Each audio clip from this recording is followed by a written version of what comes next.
Hallelujah. जो बच्चे, जो बहनें, जो भाई इस जगह पर गवाहियां देने गए हैं, इन गवाहियों के लिए हम परमेश्वर का धन्यवाद करते हैं। आइए हम एक जिंदा ताली परमेश्वर के लिए दें।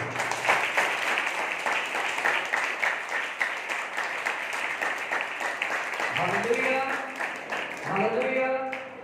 अपने पड़ोसी की ओर देखिए, अपने पड़ोसी की ओर देखिए और कहिए कि आप खुश हैं। फिर से पूछिए कि आप खुश हैं। जो खुश है वो बोले जी हाँ मैं खुश हूँ। हालेलुया। एक बार फिर से अपने पड़ोसी को देखिए और कहिए आज के वचन को ध्यान से सुनना। आज का वचन अच्छे से बोलिए, आज का वचन आपके लिए है। आमीन, हालेलुया, हालेलुया। अब एक बार अपने छाती पे हाथ रखकर कहिए आज का वचन मेरे लिए। आमीन। आइए निकालेंगे सबसे पहले गिनती की किताब, गिनती की किताब पेज नंबर है 192, 192, अध्याय नंबर 22।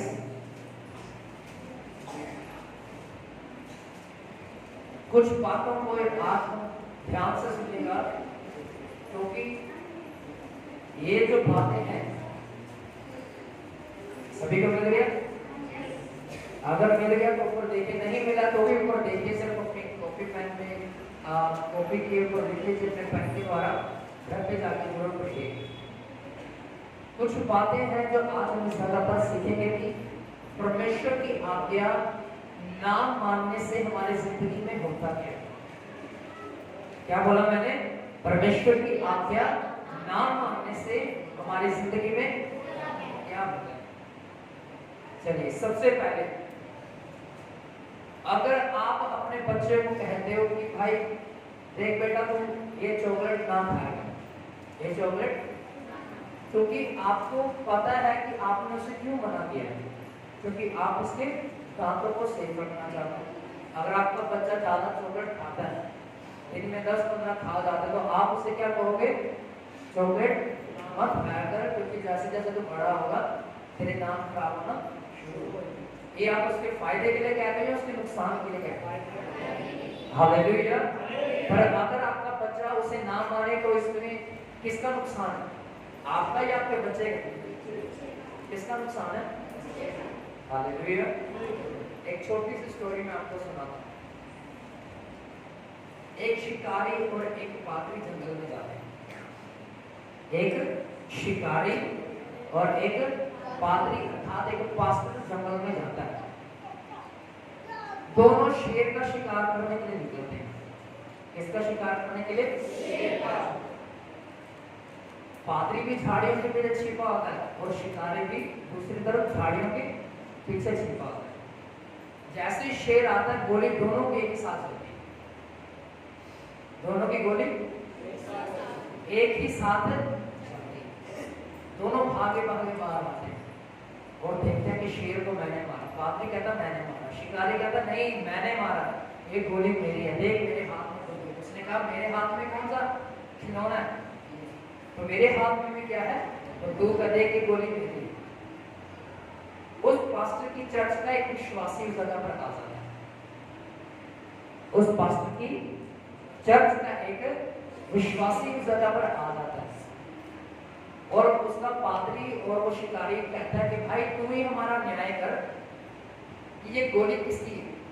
ये जो शेर के आर पार गोली चले गई, ये किसकी बंदूक से निकली? कहता शिकारी भाई आप झूठे, ये गोली आपकी नहीं, ये गोली हमारे पादरी साहब की। कहता तू इस पे कैसे दावा कर सकता है कि ये गोली तेरे पादरी की है? गोली तो देख पिस्तौल तो मेरे हाथ में भी है और तेरे पादरी के हाथ में भी। गोली मैंने चलाई, निशाना मेरा पक्का, क्योंकि मैं 15 साल से निशानची हूँ। और कहता नहीं नहीं ये गोली आपकी नहीं है, ये जो घोड़ा आपने दबाया है आपकी गोली से नहीं निकला, ये हमारे पादरी की गोली से निकला। कहता वो कैसे? क्या जब हमारे पास्टर चर्च में खड़े होकर प्रचार करते ना, जब वो वचन की गोली चलाते हैं, वो भी लोगों के इस कान से निकल के इस कान से निकल जाते उनके ऊपर कोई असर नहीं होता। तो इसका मतलब ये गोली पक्का हमारे पास है। आप समझ रहे क्या कहा उसने? एक विश्वासी कहता है ये गोली हमारे पासवान ने चलाई है।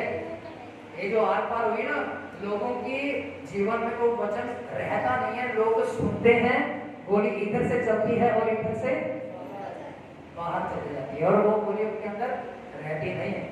तो मैं आपसे आग्रह करना चाहता हूँ, इस वचन को ध्यान से सुनेगा, इस गोली को निकलने ना दीजिएगा। इस गोली को जब आप सहोगे, बर्दाश्त करोगे इस दर्द को, तब आप एक मजबूत विश्वासी बन जाओगे। Hallelujah, hallelujah. पीछे आवाज आ रही सभी को? पिछले संडे की शिकायत आई थी, कह रहे हैं स्पीकर की आवाज बहुत गूंज रही थी, हमें आवाज नहीं आ रही पीछे। क्या पीछे सभी को आ रही है आवाज? Hallelujah, hallelujah. चलो आइए हम गिनती की किताब निकालते हैं, उसका 22 अध्याय 1 उसके 15 वचन को हम पढ़ेंगे। इससे पहले कि मैं वचन पढ़ाऊं, मैं आपको बताना चाहता हूं कि जब यह हवा हमें किसी बात को छोड़ने के लिए कहता है तो उसमें हमारी भलाई है। उसमें हमारी क्या है? उसमें हमारी नुकसान है या बुराई है? अरे भलाई, बुराई की भलाई। Hallelujah, hallelujah. और जब हम परमेश्वर की आवाज को सुनते हैं, जब हम परमेश्वर की आवाज को सुनकर उसी के अनुसार करना शुरू करते हैं, तब परमेश्वर हमारी जिंदगी में एक बड़ा काम करता है। क्या करता है? क्या करता है? बड़ा काम। आज्ञाओं का पालन करना बड़ा ही अनिवार्य है। रूल किसके लिए बनाए जाते हैं? तोड़ने के लिए या उनका पालन करने के लिए? एक बार की बात है, मैं हेलमेट पहन के नहीं गया बाइक से जा रहा था, तो हमें पुलिस वालों ने घेर लिया। उन्होंने पहले 2000 बातें सुनाई। वहाँ पे एक मोहल्ले का हमारा आप वो, मैंने उसको बोला यार भाई ऐसे करेगा, मैंने चलान भरना, तो ऐसे कर मैं तुझे गूगल पे 500 कर देता हूँ, मुझे कैश दे दे। है तेरे पास? कहता हाँ भाई है। सर हुआ क्या? मैंने बोला यार पुलिस वालों ने कहता रुक जा मैं बात। वो ऑटो वगैरह चलाते हैं, उनका अड्डा लगता है, ऑटो का अड्डा लगता है, 10-12 ऑटो वहाँ पे खड़े रहते हैं। और उन्होंने बोला मुझे, कहते हैं हम लोग जो है इन्हें पैसे देते हैं, पुलिस वाले यहाँ पर खड़े रहने के लिए पैसे देते हैं, यानी दिन में 500 या 1000 पैसा देते हैं। तो उस भाई ने मेरी बाइक छुड़वाई और कहने का मतलब फिर उसकी अगले तकरीबन 1 हफ्ते बाद मैं हेलमेट पहन के गई। हेलमेट जब मैंने पहना, अब आपको पता, मैं बड़े आराम से उनके सामने से निकल गया और उन्होंने मुझे रोका। एक बार हुआ था कि हेलमेट पहने हुए भी रोक लिया था, क्योंकि नंबर प्लेट सरकारी नहीं थी। पर दूसरी बार ऐसा हुआ तो मैं हेलमेट पहन के गया और उन्होंने मुझे रोका नहीं, क्योंकि मैंने रूल फॉलो किया। क्या फॉलो किया? क्या फॉलो किया? जो रूल बनाया गया है सरकार के द्वारा, वो हमारे ही फायदे के लिए। हेलमेट क्यों पहनना जरूरी है? सरकार ये चाहती है कि अगर आप बाइक तेज भी चला रहे हो, अगर आप गिर भी जाओ तो आपके सिर पे चोट ना लगे, क्योंकि अगर सिर डैमेज होगा, आपका दिमाग पे चोट लगेगी तो पूरा शरीर काम करना बंद कर देगा। तो इसीलिए वो कहते हैं कि भाई अपनी सेफ्टी आप खुद रखो, अगर नहीं रखोगे तो हम करवाएंगे, आपसे पैसा लेंगे, यानी चलान करेंगे। तो कहने का मतलब है जब हम रूल फॉलो नहीं करते हैं तब दंड मिलता है, पर जब हम रूल को फॉलो करते हैं तब हम आसानी से पार हो जाते हैं, आगे निकल जाते हैं। आमीन, हालेलुया। एक छोटी सी स्टोरी और सुनाऊं आपको। एक बार एक सिपाही होता है, राजा के दरबार में एक सिपाही होता है। कौन होता है? किसके दरबार में? राजा के दरबार में एक सिपाही होता है। उसको रात को सपना आता है। क्या आता है? सपना आता है। सुबह उठ के राजा को कहता है, राजा आज तो रथ लेके बाहर निकलेगा ना तो खुद ना जाए, तो किसी और को भेज दे।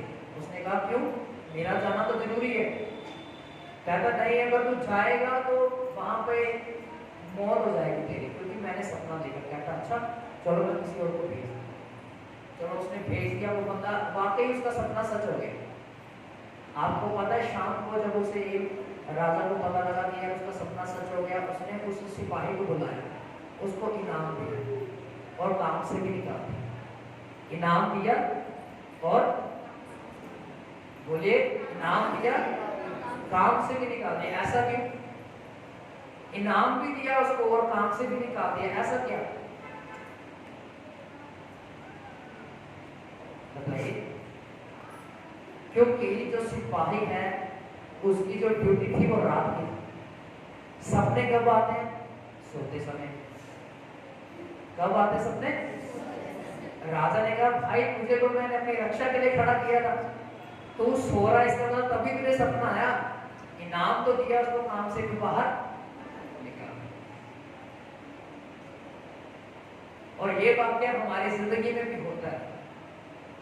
अगर आप कलाम को सुनने वाले हैं, सिर्फ आप सुन ही रहे हैं, तो उसका आपको कोई लाभ नहीं होगा। अगर आप चर्च में आए हैं अच्छी बात है, नहाकर आए हैं अच्छी बात है, सुंदर दिख रहे हैं, कपड़े अच्छे पहन के हैं, बहुत अच्छी बात है, पर इन चीजों से लाभ नहीं होगा। इस चीज से सिर्फ बाहरी लाभ होगा, अंदरूनी लाभ नहीं। चर्च में आए और लाभ, कौन सा लाभ है? अंदरूनी भी है, बाहरी भी है।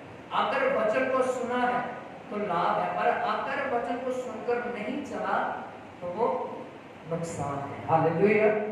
आज जो कलाम इस जगह पर मैं आपको बता रहा हूँ, ध्यान से सुनेगा, क्योंकि हर बार मैं एक बात कहता हूँ कि जब हम वर्शिप करते हैं, आराधना करते हैं, तब हमारी कौन सुनता है? कौन सुनता है? पर जब परमेश्वर बोलता है तब हमें क्या करना चाहिए?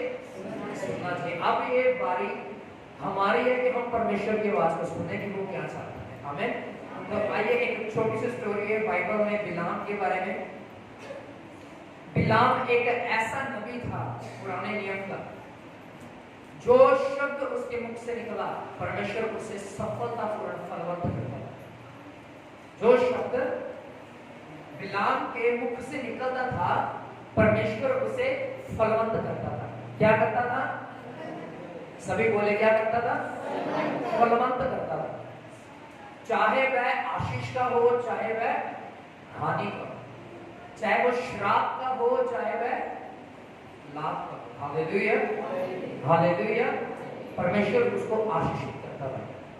और जब इस अपना एक राजा ने, मैं आपके लिए पढ़ूंगा यहाँ पर 22 की 1 सबसे पहले पढ़ता हूँ। लिखा है, तब इस्राएलियों ने कूच करके यरीहो के पास यरदन नदी के इस पार मोआब के अराबा में डेरे खड़े किए।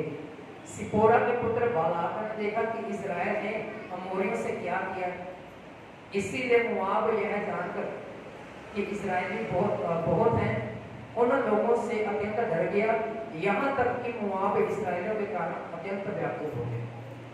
मोआब एक नगर का नाम है, एक सिटी का नाम है। और जब वहां के राजा बालाक ने देखा कि इजरायली की गिनती बहुत ज्यादा है और उन्होंने मोआबिन जो उनके दुश्मन थे उन्हें खत्म कर दिया, सत्यानाश कर दिया, एक भी बंदा वहां पर नहीं मिला, तो ये मोआब का राजा बालाक डर गया और इसने अपना बिलाम को निमंत्रण भेजा, आमंत्रित किया कि भाई तू इस जगह पर आ और आके इस्राएलियों को क्या दे? श्राप दे। क्या दे? और उस जगह पर बिलाम के पास इस राजा बिलाक ने क्या भेजे? कुछ सिपाही भेजे। क्या भेजे? सभी बोले, क्या भेजे? सिपाही भेजे। और उन सिपाहियों ने जाके राजा बिलाम से कहा, और सॉरी जो नबी था बिलाम, उसको कहा, हे बिलाम, राजा बालाक ने हमें भेजा है क्योंकि इस्राएली हमारे देश के सामने आगे खड़े हुए हैं, तू आकर उन्हें श्राप दे ताकि वो सभी मर जाएं, ताकि वो सभी बोले मर जाएं। और राजा जो नबी है जो बिलाम, उसने कहा नहीं, मैं ऐसा नहीं कर सकता। क्योंकि जो इस्राएली प्रजा है वह किसकी प्रजा है? परमेश्वर की प्रजा है। किसकी प्रजा है? परमेश्वर की प्रजा है। मैं उन्हें अपने श्राप नहीं दे सकता। अगर मैं उन्हें श्राप दूंगा परमेश्वर मुझे मारेगा। और बाइबल में लिखा उसने उन्हें मना कर दिया। और वह परमेश्वर के सामने जाता है। परमेश्वर उसे कहता है कि भाई तू इनके साथ मत जाना, क्योंकि वो प्रजा मेरी प्रजा है। ये लोग वापस चले जाते हैं राजा बलाक के पास, जो मोआब के देश का राजा था बलाक, उसके पास वापस से बजाते हैं। वह इन्हें सोना चांदी देकर भेजता है। क्या देकर भेजता है? सोना चांदी देकर भेजता है। और ज्यादा इनसे बलवान पुरुषों को भेजता है। कहता अब जाओ राजा अपना बिलाम नबी के पास आकर कहो कि राजा ने तुझे बुलाया है भाई, तो अब तो तुझे आना पड़ेगा। अब जो बिलाम है उसको परमेश्वर ने पहले क्या किया था? मना किया था कि नहीं जाना। जब उसने देखा कि भाई पहले से बढ़कर मेरे पास सोना चांदी लेकर आए हैं। क्या लेकर आए हैं? सोना चांदी लोमान गंधरस जैसी चीजें, बहुमूल्य अति बहुमूल्य चीजें लेकर मेरे पास आए हैं मुझे देने के लिए। उसके मन में आया कि शायद मुझे चले जाना चाहिए। क्या कर देना चाहिए? चले जाना चाहिए। वो चाहता है परमेश्वर के सामने रात बिताता है, घुटनों के बल पर आकर। जो सिपाही उसको बुलाने के लिए आते हुए कहता है आज रात तुम यहीं पर ठहरो, मैं परमेश्वर से एक बार फिर से पूछूंगा। अगर उसने मुझे मना किया तो मैं तुम्हें ना कर दूंगा, अगर उसने मुझे हाँ किया तो मैं तुम्हारे साथ चलूंगा। अब ध्यान से सुनिएगा इस बात। पहले परमेश्वर ने उसे बोला था कि नहीं जाना। क्या बोला था परमेश्वर ने? नहीं जाना। ये बात बिलाम को पता थी कि परमेश्वर ने मुझे एक बार बोल दिया था कि नहीं जाना। जो बात परमेश्वर एक बार बोले वही सत्य रहती है, उससे परमेश्वर पलटता नहीं है। पर आपको पता है जब बिलाम के मन में लालच आया सोना और चांदी देखकर, तब परमेश्वर के पास वो फिर से गया, घुटने टेके, कहा क्या मैं इन मोआब के जो सिपाही जो मेरे पास भेजे गए हैं क्या इनके साथ में जाऊं या ना जाऊं? परमेश्वर ने कहा जा। क्या कहा? जा। पर बाइबल कहती है कि परमेश्वर जो एक बार शब्द अपने मुख से निकालता है उसे पलटता नहीं। अगर उसने बोला कि मैं इस व्यक्ति को आशीषित करूंगा तो वह किसी भी हालत में उसे आशीषित करता है, चाहे वो 10 दिन में करे, चाहे 10 महीने में, चाहे वो 10 साल में करे, पर वो उसे आशीषित करता है। अगर उसने बोला कि मैं इस व्यक्ति को आशीषित नहीं करूंगा तो वह 10 दिन में भी नहीं करेगा, 10 महीने में भी नहीं करेगा और 10 साल में भी नहीं करेगा। पर ऐसा क्या हुआ? परमेश्वर ने उसे बोला कि हाँ जा। पहले परमेश्वर ने बोला नहीं जाना, पर दूसरी बार उसने बोला जा, क्योंकि परमेश्वर जानता था इस बात को कि बिलाम लालच में आकर, धन के धोखे में आकर फंस चुका है। अब अगर मैं से कहूंगा कि नहीं, तो ये फिर अगर वो तीसरी बार बालाक नबियों को भेजेगा, सिपाहियों को भेजेगा, ये तीसरी बार फिर से मेरे पास आएगा, फिर से मुझे क्वेश्चन करेगा। परमेश्वर ने उसे दूसरी बार बोला चला जा, पर इस्राएलियों को श्राप ना देना। क्या ना देना इस्राएलियों को? क्योंकि वह किसकी प्रजा थी? परमेश्वर की प्रजा थी। Hallelujah, hallelujah. बाइबल में लिखा है कि बिलाम लालच में आकर चलता है। सिपाही पहले चले जाते हैं, जो बिलाम है वो अपनी गति को तैयार करता है, उसके पर सवार होकर चला जाता है। आपको पता है जब उसने परमेश्वर की आज्ञा को तोड़ा, लालच उसके मन में आया, धन का, सोने का, चांदी का, लोबान का, गंधरस का धोखा उसके हृदय में आया। बाइबल कहती है उसकी आत्मिक आंखें बंद हो गई। जब वह प्रार्थना करता था पहले, तब उसे स्वर्गदूत दिखाई देते थे, पर अब जब ये राह में से जा रहा है, इस्राएलियों के पास, मोआब के राजा बलाक के पास जब जा रहा है, तब इसे नंगी तलवार लिए हुए खड़ा स्वर्गदूत आगे दिखाई नहीं दिया। क्यों? क्योंकि इसकी आत्मिक आंखें बंद हो चुकी थी। क्या बंद हो चुकी थी इसकी? आत्मिक आंखें। याद रखें हमेशा एक बात को, जब परमेश्वर हमें कुछ करने के लिए कहता है और अगर हम उसे नहीं करते हैं तब परमेश्वर हमारे आत्मिक आंखों को बंद कर देता है, तब डिवाइन हेल्पर्स हमारी जिंदगी से निकल जाते हैं, ईश्वरीय मददगार हमारी जिंदगी से चले जाते हैं। और फिर इंसान बैठकर देखता है कि ये काम जो पहले मैं आसानी से कर पा रहा था, ये आज मेरी जिंदगी में आसानी से क्यों नहीं हो रहा। मैं 2 घंटे पहले प्रार्थना करता था पर आज मेरे से 2 घंटा प्रार्थना क्यों नहीं हो रही। मैं हफ्ते में 3 उपवास करता था पर आज मुझे 10 बजे क्यों भूख लगना शुरू हो रही है। आप समझ पा रहे हैं बातों को? इसका मतलब है हमने कहीं ना कहीं गलती की है, परमेश्वर की आज्ञा को तोड़ा है। हालेलुया। सोने वाले बोलेंगे हालेलुया, जागने वाले बोलेंगे हालेलुया, उसके बाद में बोलेंगे हालेलुया। बिलाम गया और वहां पर फिर परमेश्वर के सामने आर्गुमेंट करता रहा, विधियां बनाता रहा, क्या मैं तुमको श्राप या ना दूं। जैसे जैसे मैं परमेश्वर को पूछता था, बलाक जो है सोने की जो गिनती थी वो और बढ़ा देता था, जो सोने की संख्या थी, चांदी की संख्या थी वह और बढ़ाई जा रहा था, ताकि बिलाम जो है क्या कर दे, इजराइलियों को श्राप दे। पर बाइबल कहती है परमेश्वर ने उसे हर बार क्या किया, मना किया कि तुम इजराइलियों को श्राप ना देना। हालेलुया। पर आपको पता है वही बिलाम जो परमेश्वर की आज्ञाओं को तोड़ता गया, वह मूसा के हाथ से मारा गया। किसके हाथ से? मूसा के हाथ से मार दिया गया।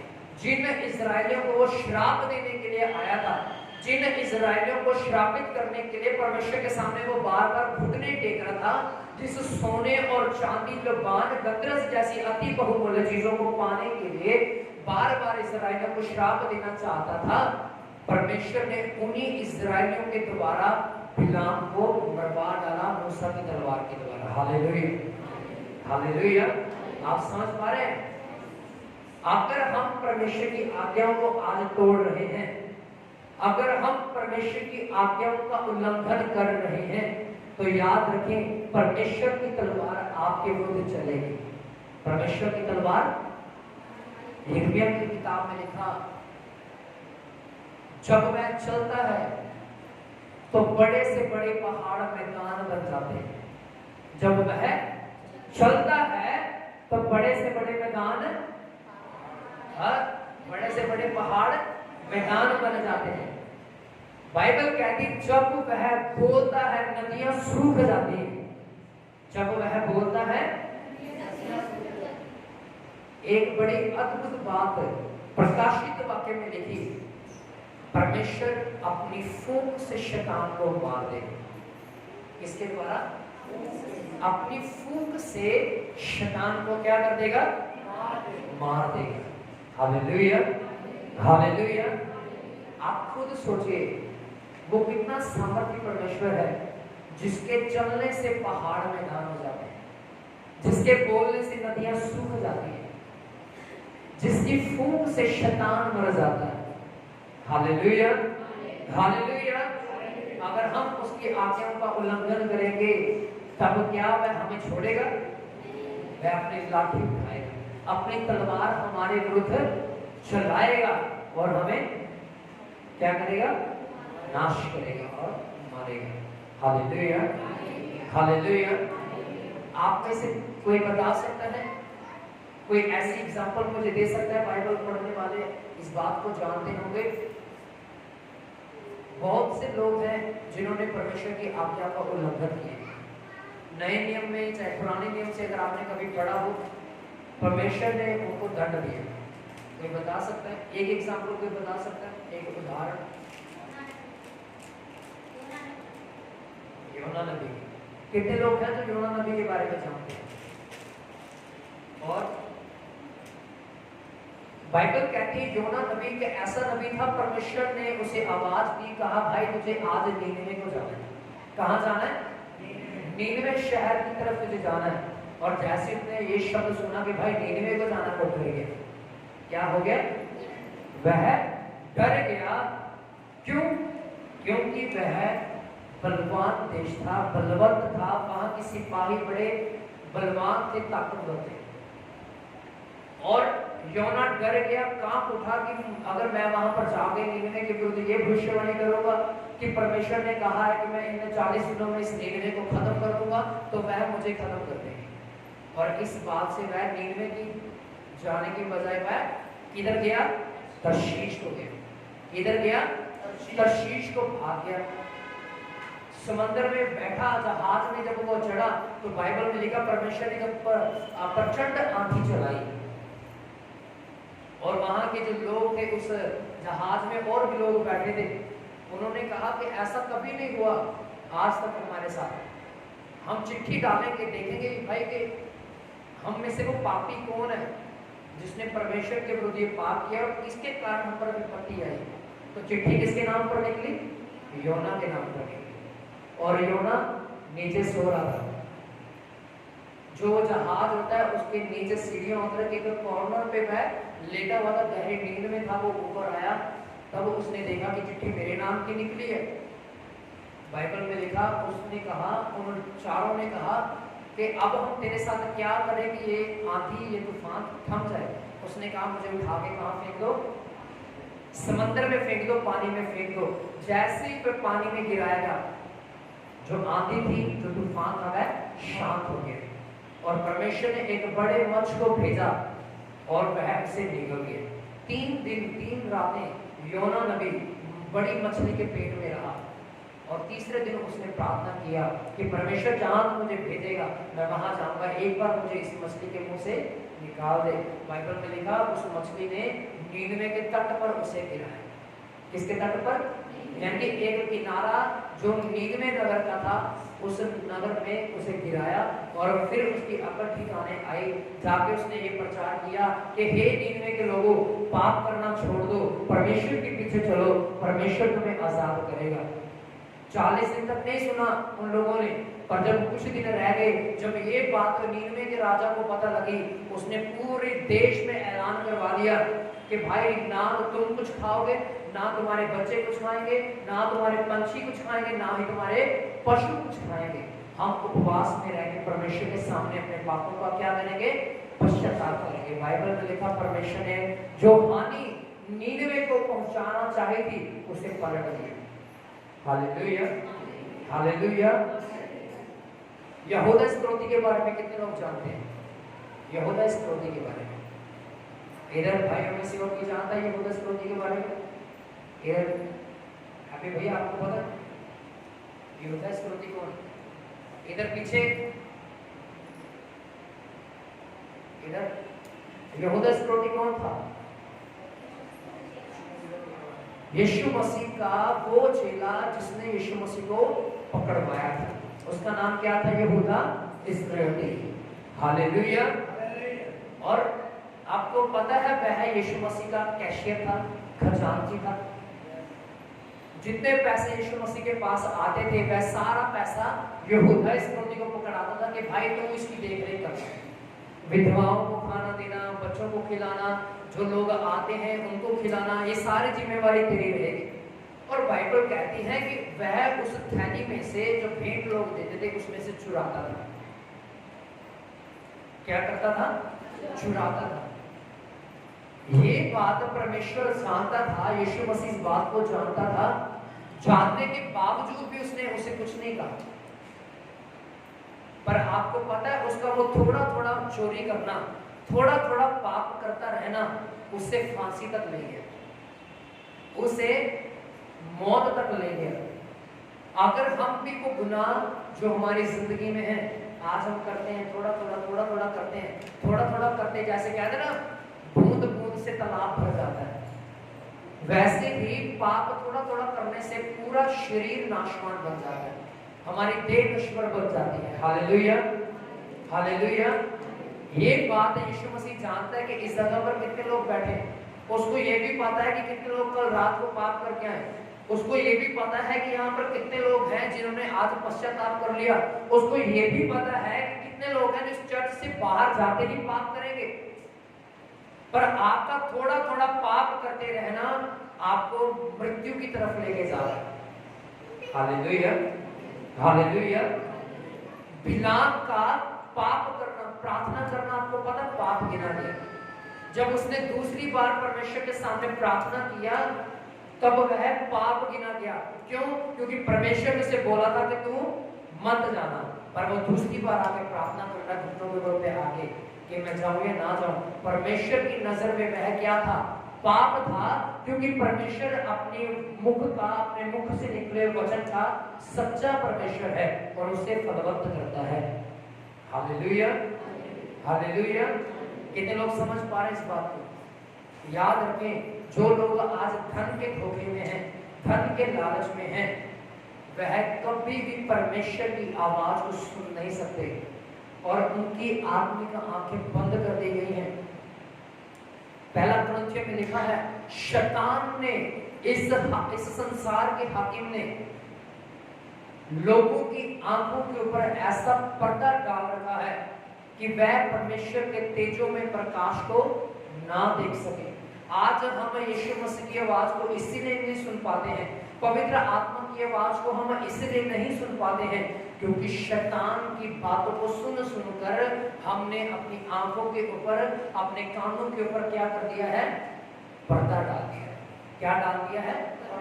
और इसीलिए लोग आज निराशाओं में हैं। लोग कहते हैं कि हमारी प्रार्थनाओं का उत्तर नहीं आता है।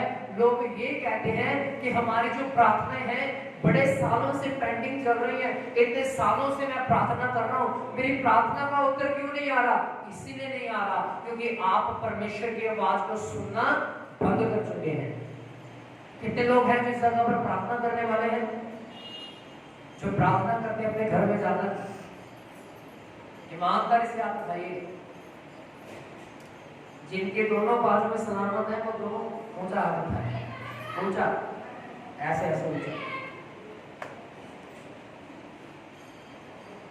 एक बात हमेशा याद रखिए, जब आप प्रार्थना करते हैं परमेश्वर के सामने तो सिर्फ आप अपनी कह देना चाहें।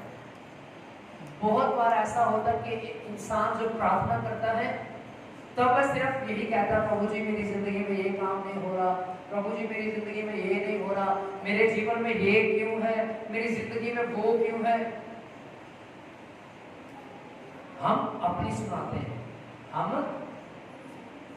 आते हैं लोग हमारे पास, पास्टर हमारे प्रार्थना करो, बड़े दिनों से ये काम नहीं हो रहा, बड़े दिनों से ये नहीं चल रहा, प्रभु से प्रार्थना करो हमारा ये काम हो जाए। आपने कभी ये सोचा है कि परमेश्वर क्या चाहता है आपसे? आप तो प्रार्थना कर रहे हो, आप अपनी कहते जा रहे हो, क्या उसमें परमेश्वर की मर्जी है भी या नहीं? क्या हमने ये जानने की कोशिश की है कभी? फॉर एग्जाम्पल, अगर मैं कहूँ हमारा जैसे किराने की शॉप है, बहुत अच्छी चलती है प्रभु की दया से, खुदा का बड़ा अनुग्रह है। अगर वो चल रही है और मैं कहूँ प्रभु जी आज तो यार सिर्फ 1000 रुपए की सेल हुई है, पूरे दिन में हमने 1500 कमाया, 2000 कमाया, 4000 क्यों नहीं आ रहा, 5 क्यों नहीं आ रहा, 5500 क्यों नहीं आ रहा, 6000 क्यों नहीं आ रहा? हम प्रार्थना करते जा रहे हो, अभी तो सुनो कि वो क्या कहना चाहता है हमसे। Hallelujah, hallelujah. मैं हमारी एक बाइबल स्टडी की क्लास थी, जब मैं वहां पर गया, एक मिनट आना भाई, वहां पे एक पासवान आए थे, उन्होंने एक बड़ी अच्छी एग्जाम्पल दी थी। उन्होंने एक भाई को बुलाया और उनके काम में कहा कि भाई मैं तुझे कहूँगा, ये तू मुझे कहना कि पास्टर मैंने शादी करवानी है तो मेरे लिए लड़की ढूंढी। तो वो लड़का उस पादरी को बोलता है कि पास्टर जी आप मेरी बात का ध्यान से सुनिए, मैंने शादी करवानी, कोई मेरे लिए लड़की ढूंढे। पास्टर कहता कोई नहीं तेरे लिए लड़का ढूंढेंगे। क्या ढूंढेंगे? वो कह रहा है पासी मैंने क्या बोला, आप क्या कह रहे हो? मैं कह रहा हूँ कि मुझे शादी करवानी है, मेरे लिए लड़की ढूंढना, और आप कह रहे हो कि वहाँ हाँ ढूंढेंगे, तेरे लिए लड़का ढूंढेंगे। लड़के के लिए कोई लड़का कैसे ढूंढ सकता है? इसका मतलब है कि वो पादरी ध्यान से बातें नहीं सुन रहा। इसका मतलब है परमेश्वर तो हमारी सुन रहा है, हम अपने परमेश्वर को कहते जा रहे हैं, पर हम उसकी सुनना ऐसा ही हुआ था योना नबी के साथ। परमेश्वर ने उसे करने के लिए बोला, उसने नहीं किया, परमेश्वर ने उसे क्या कर दिया? विपत्ति में डाल दिया। परमेश्वर ने उसे क्या कर दिया? विपत्ति में डाल दिया। हम अपनी कहते जा रहे हैं, बाद में चर्चा ना छोड़ देंगे, हमारा तो काम हुआ नहीं। अरे भाई, परमेश्वर की उसकी अगर मर्जी होती तो वो एक ही हफ्ते में तेरे काम को कर देता, महीने में काम कर देता, तुझे 10 साल इंतजार ना करवाता। Hallelujah, hallelujah. अब्राहम को परमेश्वर ने कहा मैं तुझे एक औलाद दूंगा। जब उसने बोला तो वो देगा, अगर उसने आपको बोला ही नहीं तो वो नहीं देगा। आप समझ पा रहे इस बात को? अगर आप उस बात के लिए प्रार्थना करते जा रहे, प्रार्थना करते जा रहे और आपका काम ही नहीं हो रहा, कहेंगे हमारे पास में सामर्थ्य नहीं है, हमारे अगुए में मसा आपके कानों में कम है, आपकी आवाज, आपके कानों में परमेश्वर की आवाज नहीं जा रही। इसका मतलब है पहले आपको अपने गुनाहों से पश्चाताप करना पड़ेगा और कहना पड़ेगा कि परमेश्वर मैं तेरी आवाज को सुनना चाहता हूँ, क्या तेरी मर्जी इस काम में है या नहीं। हम अपनी ना सुनाए, परमेश्वर की भी सुने कि वो क्या कहता है। समझ रहे हैं? हालेलुया। बिलाम ने नहीं सुनी, वह पाप में गया। योना ने नहीं सुनी, मुसीबत में गया। यहोशू इस्करियोती ने परमेश्वर की आवाज को सुना। परमेश्वर की शिक्षा थी कि चोरी नहीं करनी। उसका चेला साथ रहकर वो चोरी कर रहा था, उसने सिर्फ शिक्षा को सुना, अपनाया नहीं। याद रखें, सिर्फ सुनने वाले ही या प्रभु प्रभु कहने वाले ही स्वर्ग के राज्य में नहीं जाएंगे। कौन जाएगा स्वर्ग के राज्य में? बोलिए, कौन जा सकता है? Hallelujah, hallelujah. यूहन्ना की किताब में लिखा, प्रभु प्रभु कहने वाले स्वर्ग के राज्य में नहीं जाएंगे। वही जाएंगे जो परमेश्वर की इच्छा के अनुसार चलते हैं और जो उसकी इच्छा के अनुसार काम करते हैं। हालेलुया। एक पास्टर है अनिल कांत, एक गीत आया था उनका, बीते दिनों में बहुत चला वो,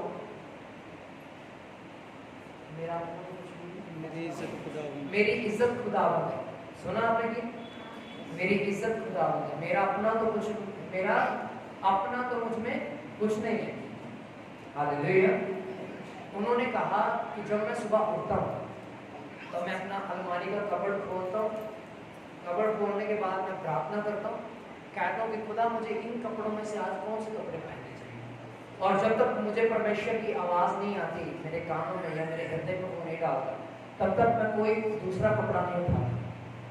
कहते मेरे पास जूते रहते हैं 3-4, मैं पूछता हूँ परमेश्वर से, बाहर जाने से पहले पूछता हूँ, उसके घर में जाने से पहले पूछता हूँ, अगर मुझे किसी के घर में विजिट करने के लिए जाना है तो मैं उनसे पूछता हूँ पहले, ऐसे ही नहीं जाता। इसका मतलब उन्होंने कहा कि मैं परमेश्वर की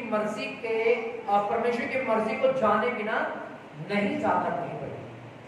अगर परमेश्वर की उसमें मर्जी है तो ही मैं वो काम कर रहा हूँ। इसका मतलब है उन्होंने ये सीख लिया है कि परमेश्वर की मर्जी के अनुसार चलना हमारे लिए आशीष का कारण होगा। आमीन। बिलाम ने परमेश्वर की मर्जी को पूरा नहीं किया, योना ने परमेश्वर की मर्जी को पूरा किया पर बाद में पहले नहीं किया, पहले पाप किया। यहूदा इस्करियोती ने परमेश्वर की मर्जी को पूरा नहीं किया, उसकी जिंदगी में भी क्या आया? दंड आया। कहाँ गया वो? फांसी के ऊपर लगा। याद रखें, अगर हम भी धर्म के धोखे में हैं, हम भी परमेश्वर की आवाज को सुनते हैं पर सुनकर चलते नहीं हैं, तो याद रखें दंड परमेश्वर का तैयार है आपके लिए, परमेश्वर की लाठी आपके लिए तैयार है। बाइबल कहती है जब मैं लाठी चलाता था उसकी आवाज नहीं है। प्रकाशित वाक्य में लिखा, जिस द्वार को परमेश्वर बंद करता है उसे कोई खोल, पर जिस द्वार को वह खोल देता है उसे कोई बंद भी कर। Hallelujah, hallelujah. तो एक बात हमेशा याद रखिए, बहुत से लोग हैं अपने बगल में देखिए जो हर संडे आपके बगल में बैठा रहता है, वो आज चर्च में नहीं आया। अगर उससे फोन करके पूछा जाए, हाँ जी कहाँ थे आप? भैया आज काम ज़्यादा था, हमने सोचा चलो 4 पैसे बन जाएंगे, आसानी हो जाएगी, पर आसानी नहीं। वो आसानी क्यों नहीं होगी? क्योंकि परमेश्वर का वचन कहता है 6 दिन काम कर, 7वां दिन फिर से फैक्ट्री में चला जाए।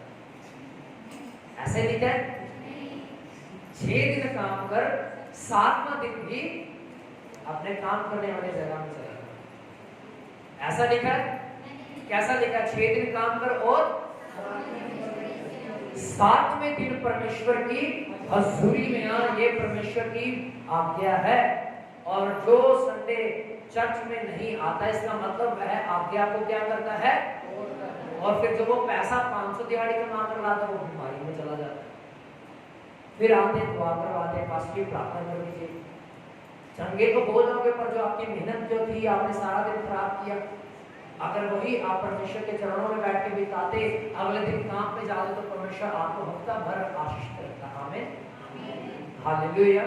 याद रखें, संडे कभी ना मिस कीजिएगा। हमेशा यहाँ अगर बड़ा ही जरूरी काम है तो जरूर अपने घर में बैठ के प्रार्थना करके निकले उस काम को करने के लिए।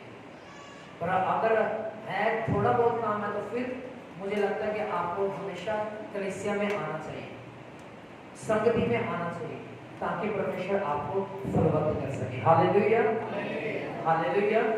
आइए हम सभी अपनी आंखों को बंद करें, सभी अपनी आंखों को बंद करें। सामर्थ्य परमेश्वर जी, मैं धन्यवाद देता हूँ एक बार फिर से, जितने लोग इस जगह पर हैं, आज के वचन को सुन चुके हैं, धन्यवाद देते हैं। इन्हें ऐसा मन दीजिए खुदावन कि आप कलाम को सुनकर चलने वाले बने, क्योंकि आज हमने जाना, बिलाम ने तेरी आवाज को सुना, उसने फिर से पाप किया। योना ने तेरी आवाज को सुना, उसने फिर से गलती की। यहूदा इस्करियोती जो तेरा पकड़वाने वाला था, उसने भी आपकी आवाज को, आपकी शिक्षाओं को सुना, पर उसे ग्रहण ना किया, उसे पीछे जाना। मेरे खुदावन, हम प्रार्थना करते हैं यीशु के नाम से, बहुत बार अपने हाथों को उठाइए और अंगीकार करिए। परमेश्वर, मैंने बहुत बार तेरी आवाज को ठुकराया, मैंने बड़ी बार गलतियां की, मैंने बहुत बार तेरी आवाज को सुनकर अनसुना किया है, मुझे क्षमा कर। जो शैतान ने मेरी आंखों के ऊपर, मेरे कानों के ऊपर जो पर्दा डाल के रखा है, आज पवित्र आत्मा की अग्नि के द्वारा वो पर्दा चल के नाश हो जाए। शैतान खुदावन, तेरा अभिषेक तेरे लोगों की जिंदगी में आ जाए। खुदावन, जिन्होंने अपने हाथ को उठाया, मैं प्रार्थना करता हूँ यीशु के नाम से, खुदावन हवा, हर बंधन, हर जुआ यीशु के नाम से इनकी जिंदगी से टूटे और ये लोग आजाद हो जाएं, तेरा नाम को ऊंचा होने पाए। सारी महिमा आदर खुदा इनके जीवनों के द्वारा तेरे नाम को मिले, इन्हें सुनकर चलने वाला बनते, जैसे तेरा कलाम कहता है, याकूब की किताब में लिखा, सुनकर सुनने वाले नहीं, सुनकर चलने वाले बनो, ताकि परमेश्वर तुम्हें अनंत जीवन का भागीदार बनाए और तुम्हारे अपराधों को धोकर अपने लहू से धोकर शुद्ध करके तुम्हें धर्मी ठहराए। मैं प्रार्थना करता हूं यीशु नाम में, खुदा इन सभी को आप आशीषित करें और आपके नाम को बड़े करें। सारी महिमा, सारा आदर आपके नाम को देते हुए यीशु मसीह के पवित्र सामर्थी नाम से दुआ को मांगते हैं, पाते हैं। आमीन।